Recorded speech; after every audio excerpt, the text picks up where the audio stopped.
आणि आजरा कारखाना निवडणुकीत बनावट आधार कार्डचा वापर केलेल्यांवर कारवाई करा. विविध कलमांतर्गत एफआयआर मध्ये वाढ करण्याबाबत विनंती. निवडणुकीतील चाळोबादेव आघाडीची मागणी. आजरा पोलिसांना निवेदन.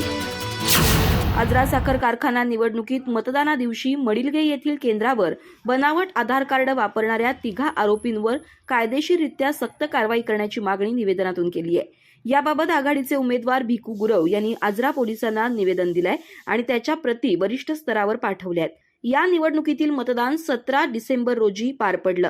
त्यावेळी आजरा साखर कारखाना निवडणुकीमध्ये श्री चाळोबादेव विकास आघाडीकडून सर्व जागांवर उमेदवारी होती.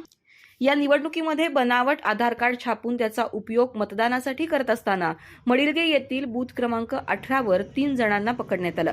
त्यावर पोलिसांकडून कारवाई सुरू आहे. परंतु संपूर्ण निवडणूक प्रक्रियेमध्ये बरेच बनावट आधार कार्डांचा वापर करून बोगस मतदान झाल्याबाबतची माहिती संबंधित आरोपींनी दिलेली आहे.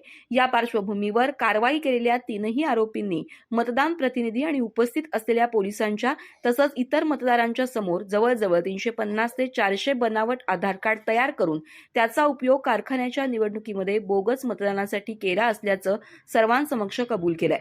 त्यांच्याकडे बनावट आधार कार्ड आणि त्यांची खरी आधार कार्ड सर्वांसमक्ष सुपूर्द केली आहेत आणि मतदान करण्यासाठी आम्हाला सचिन देसाई यांनी गाडी भाड्यानं देऊन रोख पैसे देऊन मतदान करण्यासाठी आमच्यासह इतरांना वेगवेगळ्या ठिकाणी पाठवून दिलं असल्याचीही कबुली मतदान प्रतिनिधी उपस्थित पोलीस आणि मतदारांच्या समोर दिली आहे. त्यामुळे आपल्या पोलीस स्टेशनकडे नोंद असलेल्या गुन्ह्याचा सखोल तपास करून संबंधित आरोपीकडे बनावट आधार कार्ड कशी आली, ती कुठं तयार केली, त्यासाठी कोणती यंत्रणा वापरली, त्यामध्ये कोण कोण सहभागी होते, अशा सर्वांवर कायदेशीर कारवाई करणं गरजेचं आहे.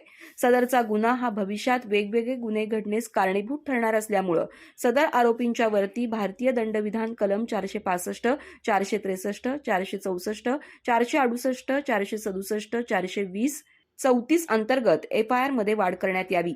हे निवेदन मडिलगे येथील उमेदवार भिकू भीमा गुरव यांच्यासह श्री चाळोबादेव शेतकरी विकास आघाडी उमेदवारांनी दिलं आहे.